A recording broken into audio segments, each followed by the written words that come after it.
Snow was falling hard when a kind old woman opened her door to 15 leather-clad bikers from the Hells Angels. She thought it was just one night. She thought she was only offering shelter from the storm, but the very next morning, 100.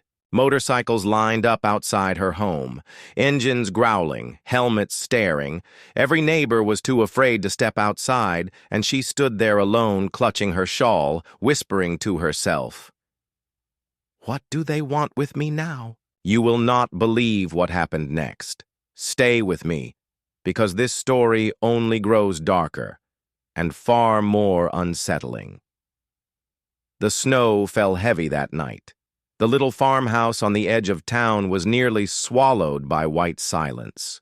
Inside, an old wood stove hissed and popped, casting orange light across the walls.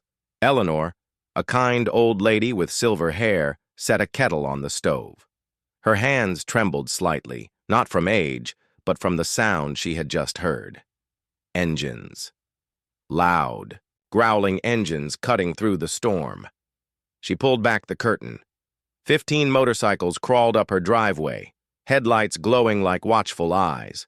The riders were massive, their jackets patched with the emblem of the Hells Angels. Boots crunched in the snow as they approached her door. Her heart hammered, yet when the first one knocked, she opened without hesitation.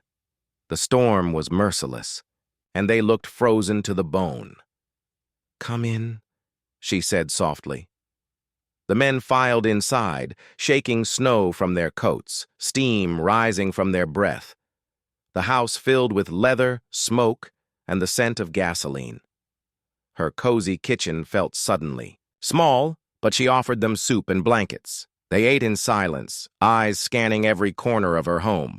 Eleanor's heart pounded louder than the wind outside, yet none of them spoke a word beyond gratitude. By morning, the storm had eased. The men thanked her, shook her frail hand, and rode off into the gray light.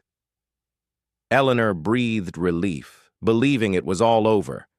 But just as the sun broke the clouds, the sound returned. Engines. Dozens of them. She stepped onto her porch, clutching her shawl.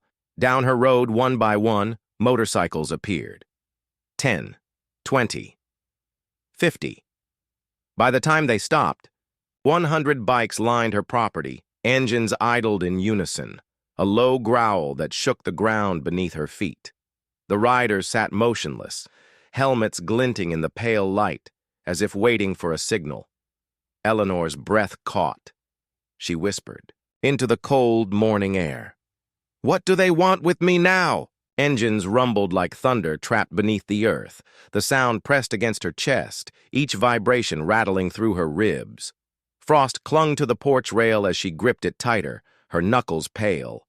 The 100 riders remained still.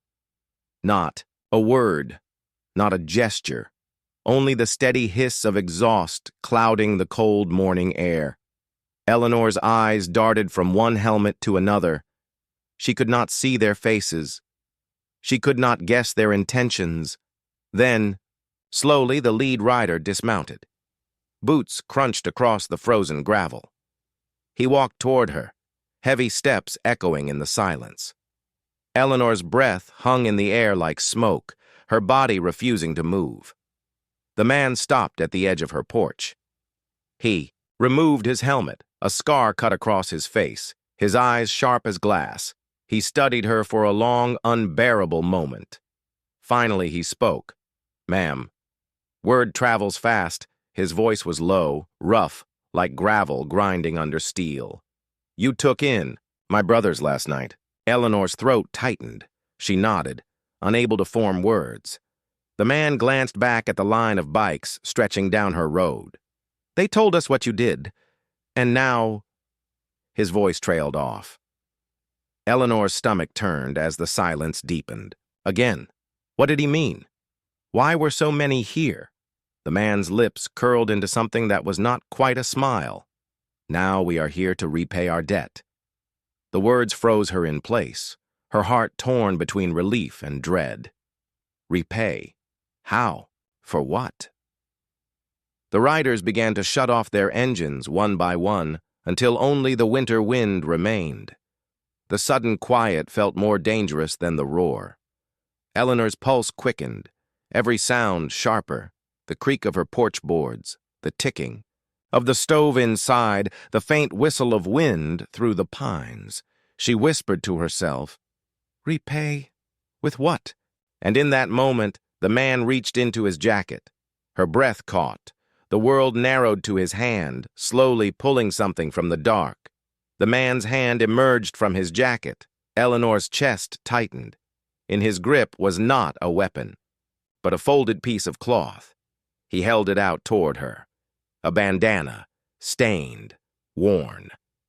The emblem of the Hell's Angels embroidered across its corner. Eleanor stared, her heart still racing, uncertain whether this was threat or offering. The man's voice cut through the silence. "You opened your door when no one else would. You kept my brothers alive." His words were slow, deliberate, almost reverent. We do not forget things like that. Behind him, the line of bikers shifted, boots crunching in the snow, like a wave of restless shadows. The air was heavy with gasoline, leather, and something else, something Eleanor could not name. She reached out, her fingers trembling, and took the bandana. The fabric was rough, still warm from his hand. For a moment, the scarred rider's eyes softened. Then he leaned closer, his breath visible in the cold between them. "From this day on," he whispered. "You are under our protection." Eleanor's mind spun. Protection? From what? From who?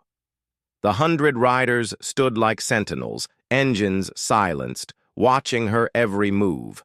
Her small farmhouse felt impossibly fragile under their gaze, as if the walls themselves could shatter. She clutched the bandana tighter, the weight of his words sinking in. Protection. The word echoed in her head, both comforting and terrifying. And then, as quickly as they had come, the riders mounted their bikes again. Engines roared back to life, the earth trembling under her feet. 100 machines lined up in perfect formation, waiting. But none of them moved. They were waiting for something, or someone. The scarred rider glanced toward the tree line at the edge of her property. His expression darkened. "Looks like trouble found you sooner than expected." Eleanor followed his gaze. Through the drifting snow, dark shapes began to emerge from the woods. Figures. Not on bikes. Not friendly. Her breath caught in her throat as she realized. This was only the beginning.